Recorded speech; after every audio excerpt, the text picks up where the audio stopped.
Hello and welcome to Channel's Book Club. I am Olakunle Kasumo. One of the greatest novelists of all time is Stephen King. He specializes in horror, supernatural fiction, suspense, science fiction, and fantasy. He has published 54 novels, and his books have sold more than 350 million copies. His first published book, the one that gave him breakout success, is titled Carrie, and it has an interesting story behind it. Here's the story. Stephen King was in a downward spiral of drugs and alcohol. He was living in a trailer with his wife, and he was taking enough drugs to kill himself. In that bad state, he managed to scribble out a novel, but for one day, he threw it in the trash can. As his life went from bad to worse, his wife found that the novel in that trash can was brilliant. So she took it, convinced King to submit it to a publisher.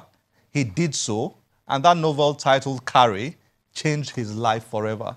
It turned him into a superstar storyteller, and it was the first of his millions of copies sold all over the world.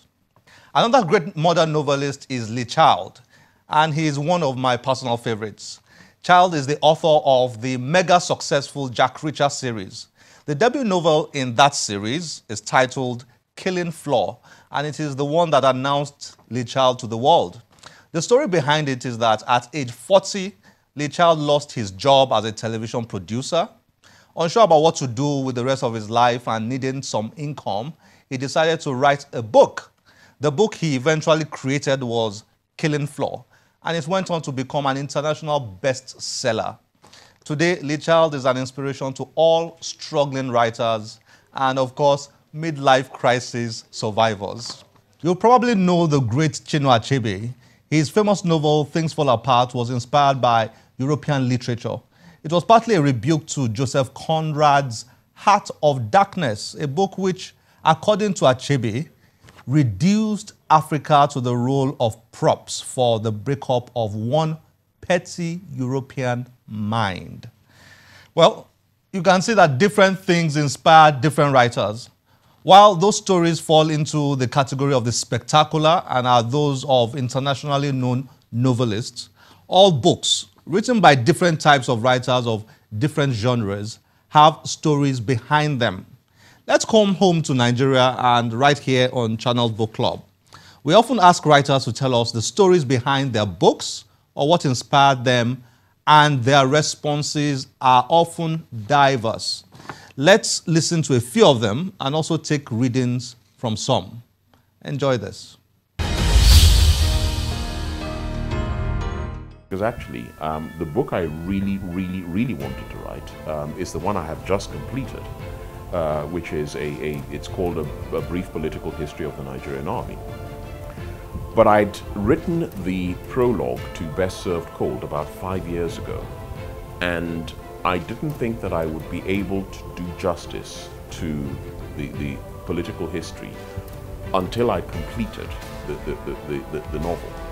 And so, although I'd written the prologue about 5 years ago, I actually got involved in starting to write the novel when I semi-retired in March of last year, and that gave me a little bit more time. And so I think I wrote it in about 6 months, between March and November. The plot had always been in my head, it was just kind of fleshing it out. And that's why I started with the fiction. And so that's been done, and I've now moved on to the political history, which, as I say, is the one that I've always wanted to write. And I'm glad to say I've just completed. I wrote this book out of many years of experience in the US. It's not just telling my story, it tells a lot of stories concerning a lot of Africans